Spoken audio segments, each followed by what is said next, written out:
Come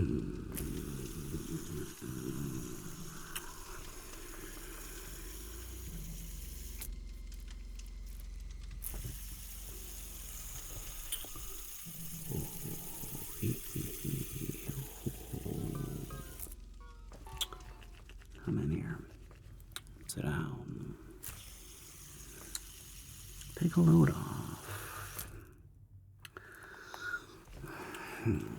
Don't worry, don't worry.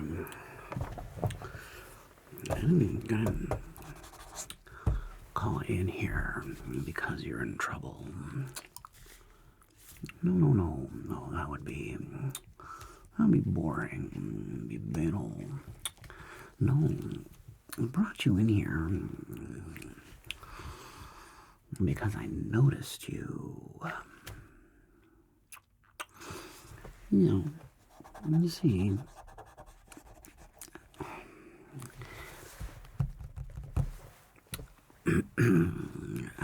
I don't think you are like the other children so much. And believe me when I tell you this is a good thing. The reality is, I think it was Thoreau said most men lead lives of quiet desperation. Yeah, have you read that book yet?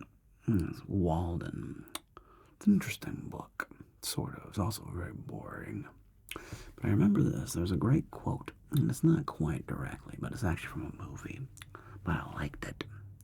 And it goes like this.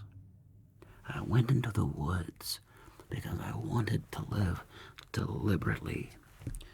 I wanted to live deeply and suck out all the marrow of life, to put to rout all that was not life, and not, when I had come to die, discover I had not lived.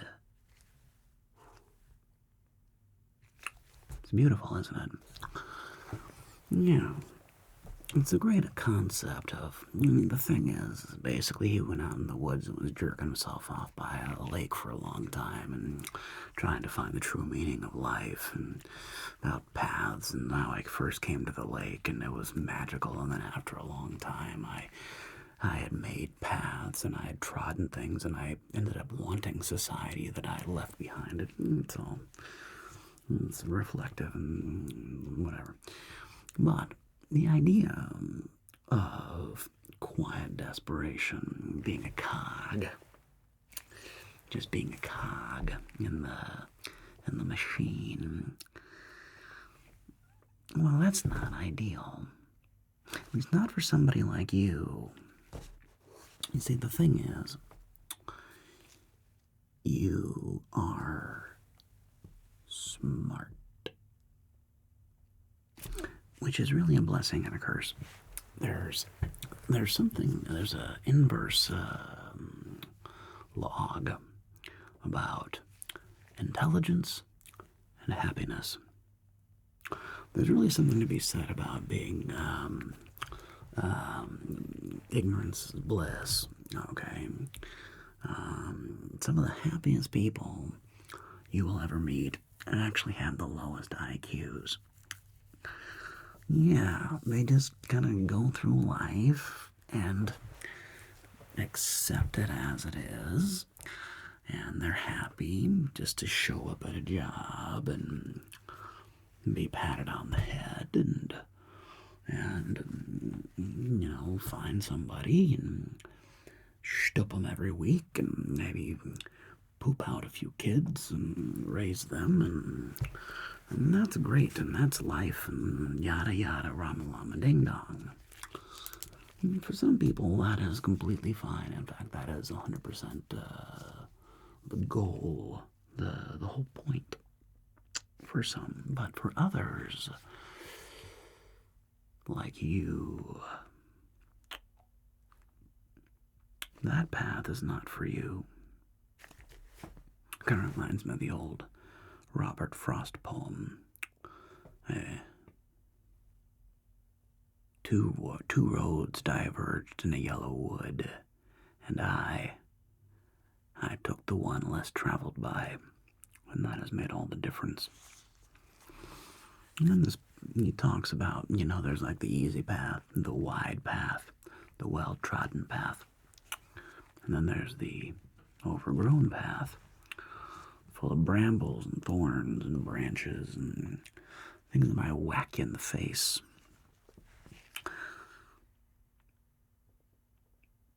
And I'm not here to tell you who to be. I would never dare. No. Even your parents didn't send you here to Gotham Academy because they are conformists. Let's just put it that way. No, you came here because you maybe didn't fit in at the old place. Maybe you ruffled a few feathers, which is fine. You see, I don't mind that. I don't mind the fact you ruffle a few feathers, as long as it's done with panache. The key is not to be boring. Could you, for example, you are very intelligent, okay? Look at me. Look right into your eyes. See, I can tell you're working out what I'm going to do. Not everybody has that. I mean it. When you sit on this side of the desk, you see it more. You see how people... Some people are really just pleasers. They really want to make everybody happy. Yeah, in psychology, I think, kind of comes down to there's people that are like, I'm too much or I'm not enough. And most people tend to land in the I'm not enough category. Okay. And if you land in the I'm not enough category, those people are often trying to get people to like them. They're often trying to, there's no other way to put it, get other people to like them. Nothing wrong with that. You need those people. They help make the world go round. You need people who are okay with getting on to get on. Facts. You need people who are going to be a riveter, a janitor. You need people who are going to be just doing a repetitive menial job. It doesn't require a whole lot of mental horsepower. You need those people. Okay? And also, we need doctors. Okay? Doctors are very important. I've been sick, you've been sick, and you've all been sick. Hopefully we don't get really sick, But you need people who are focused on that, and we need nurses, people who are very compassionate and really want to help other people and really want to comfort other people. We need teachers. Lord knows we need teachers. Teachers are vastly underappreciated, even here. Although I try to overpay my teachers, and I offer very competitive rates. It's hard to find teachers that really care. You'd be shocked. There are a lot of teachers who they just want to show up and do their curriculum that they're told to do and go home. And there are other teachers that really want to make learning dynamic and thought-provoking, and they want to challenge how you think, and they want to teach you not a bunch of, they don't want to teach you a bunch of facts that to memorize. They want to teach you how to think and how to think critically. It's a rare skill. It's one that is highly valued here. Harder to find than you might think. Now, do we need teachers? Of course we need teachers. You could become a teacher if you wanted to. That would be great. You need lawyers. You need people who understand the rules, who understand that this is how things are done. You know, they're in the compliance and like A equals B and C equals D, and you can't get from A to D, and you can't skip over B and C, and you need that people that understand and deal with process in that way. Because one of the neat things about, you know, when you really get deep and clever with the law, is when you learn the game, you learn how you can bend the rules and manipulate. And that was so great. Remember the Dream Team? Nah, it's too old for you. Back in the day, there was a very famous case in the 90s involving one Orenthal J. Simpson. Now, Mr. OJ, as he was known, the Juice, was a famous football player. I forget his position, running back or something, I forget. But famous football player, and became an actor. And he was a very beloved man. Well, one day, he murders his wife and somebody else. I forget the details of the case. But he murders her. And he jumps into his famous Bronco, white Bronco, and driving down the streets of Los Angeles, California. And I remember watching this on the news when I was a kid. And being like, what on God's green earth is happening? I mean, this guy, he just looked guilty from all 10 angles. He looked guilty 8 ways from Sunday. He had like blood on his gloves. I mean, it was crazy, the amount of evidence they had to lock this guy away. Now, they put together what was known as the Dream Team. Now, the main lawyer was this guy named Johnny Cochran. There was another lawyer. He was a Kardashian. Yeah, I know. He was a Kardashian. And of the Kardashians. And there was a third lawyer, I forget his name, but these were known as the Dream Team. And I kid you not, with their understanding and not manipulation of the law, but with their cunning. There's something in the law called voir dire, and that is when you choose a jury. And you see, the defense gets to choose their jury.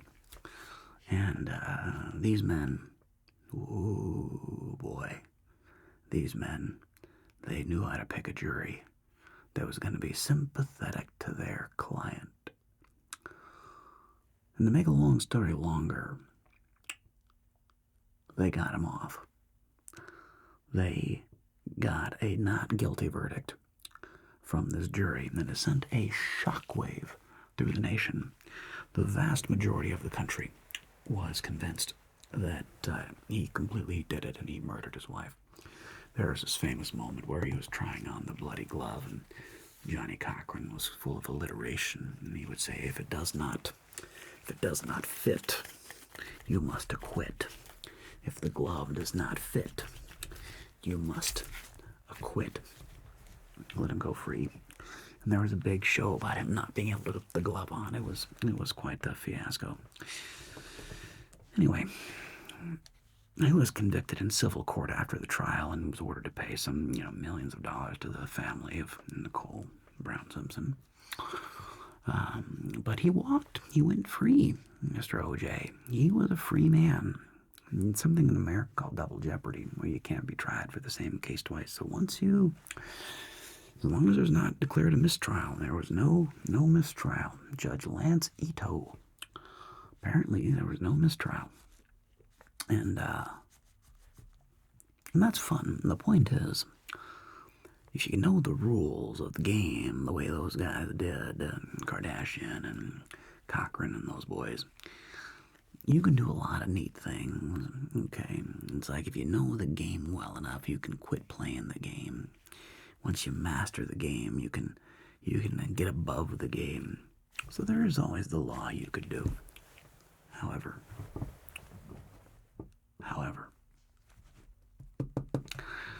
I think you're destined for more than the law. Because ultimately, the law, you're going to be defending rules that were written by somebody else. And you may or may not agree with the rule, but that's not your job. Your job is not to agree or disagree with the rule. Your job is to use the rules in your client's favor. Which is its own art form, don't get me wrong. And yet,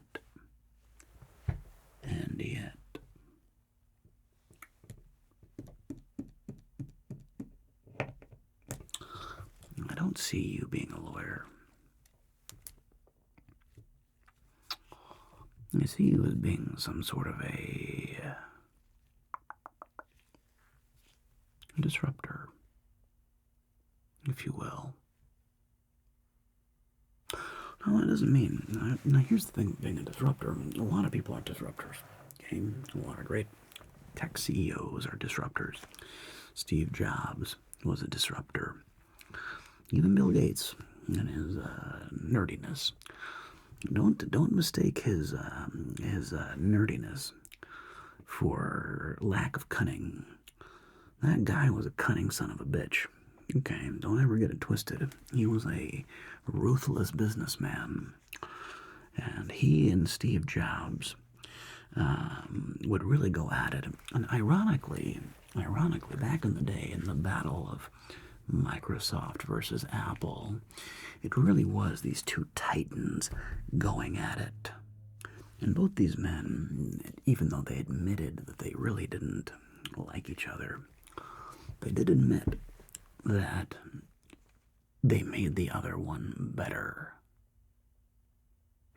Because they were both fighting for dominance in a very difficult field.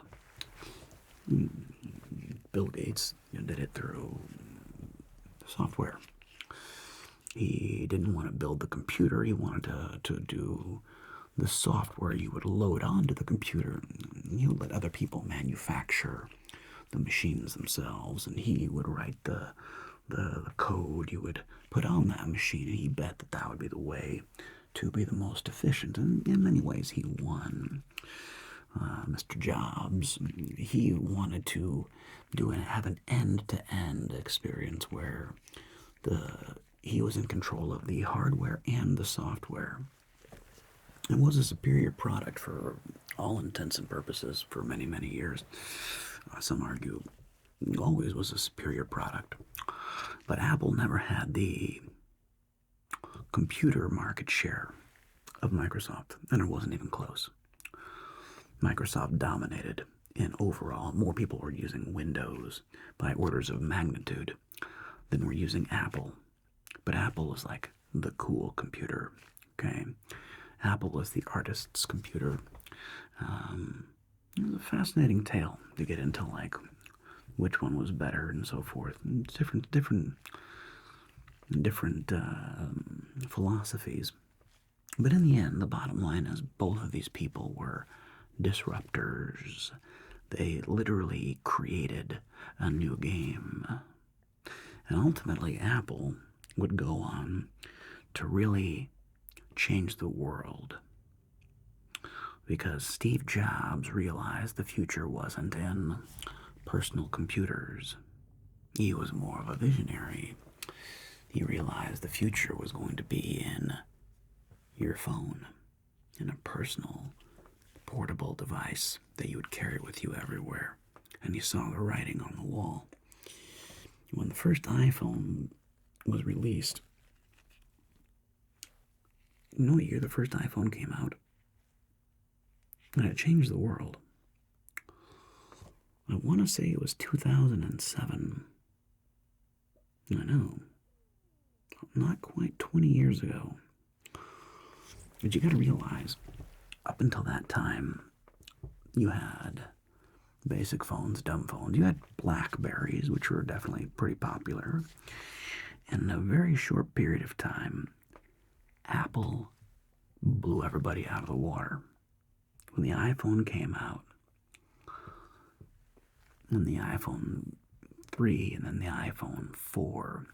By the time the iPhone 4 hit the market, it was over. They had won. This was a beautiful device. Everybody wanted one. People literally, it's hard to imagine now, but people literally would line up and camp out on sidewalks outside of an Apple store waiting to get their hands on a brand new iPhone. Steve Jobs, quite the guy.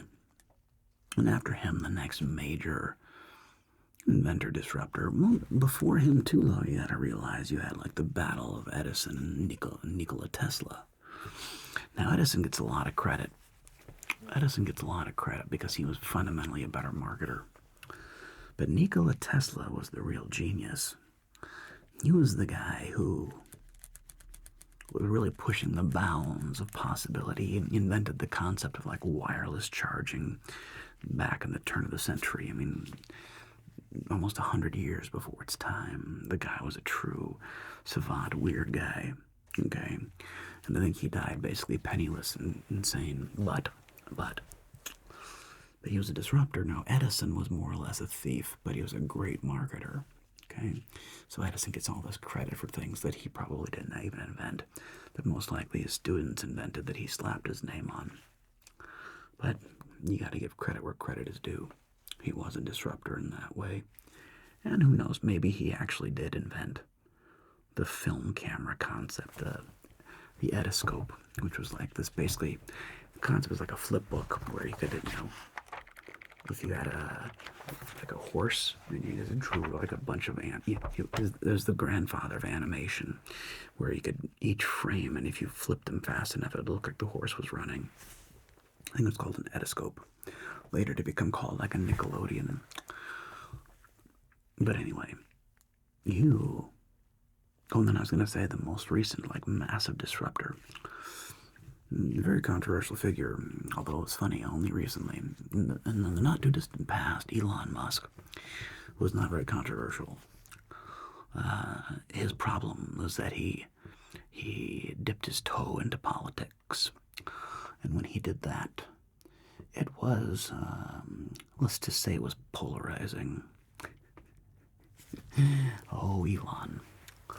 Now, I'm not going to shed any tears for the man. He is literally almost a trillionaire. I think he is the richest man in the world. And frankly, what he's doing is it's completely game-changing and disruptive. People like to give him guff, and haters are going to hate, but the reality is he started a car company from scratch, which is insanely difficult. And he started not only a car company, but an electric car company. And to this day, Tesla is the only electric car company that turns a profit. Not even BYD, Build Your Dreams in China, is turning a profit. Rivian, bless their soul, is in a mountain of debt, and I hope they survive. But Rivian will probably, I don't know, maybe they will turn a profit. In spite of having billions of dollars invested, Tesla is actually making money. And when the robo-taxi comes out and so forth, game changer, same thing. He literally pioneered and willed into existence rockets that can land themselves. SpaceX. Total disruptor. It like blew NASA out of the water and made them embarrassing. SpaceX launches more rockets and satellites into space than every other competitor combined, and it's not even close. It's like there's SpaceX over here, and everybody else combined is like down here with the amount of stuff they're able to launch into orbit. And on top of that, there's also Neuralink, where they're working on putting chips in people's brains, and the Boring Company, clever name, boring tunnels and creating tunneling systems, which ironically is probably not really for terrestrial use here on Earth. Will probably be used more for colonizing Mars. Anyway, disruptors. You, I see as more of a disruptor. Now, I don't know in what way you will disrupt. And I truly mean this.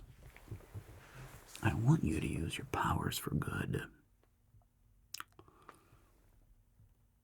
It's easy to destroy. Ha ha ha, coming from me. I get it. It's easy to take down. Building requires a lot more fortitude. Building requires a lot more brain power. It's easy to burn it all down to the ground. Down to the ground. That's easy. Creation, that's the real hee-haw. So the question is, can you be a creative disruptor? Look at me.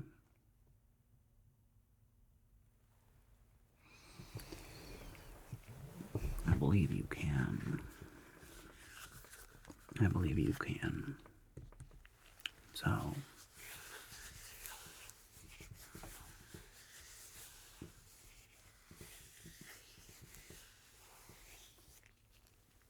I would never presume to tell you what to do. All I can do is let you know that in you, I see a great deal of potential. I see a great deal of intelligence. Like I said, that intelligence is a double-edged sword. A lot of brilliant people go crazy and kill themselves.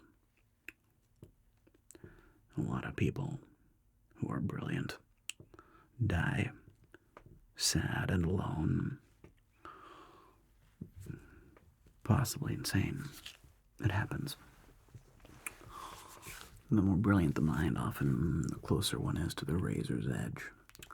However, I hope you are able to thread that needle.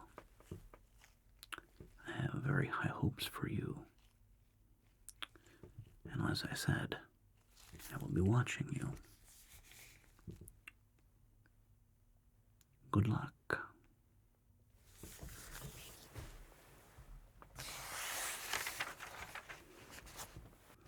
Now go on. Go back to being creative.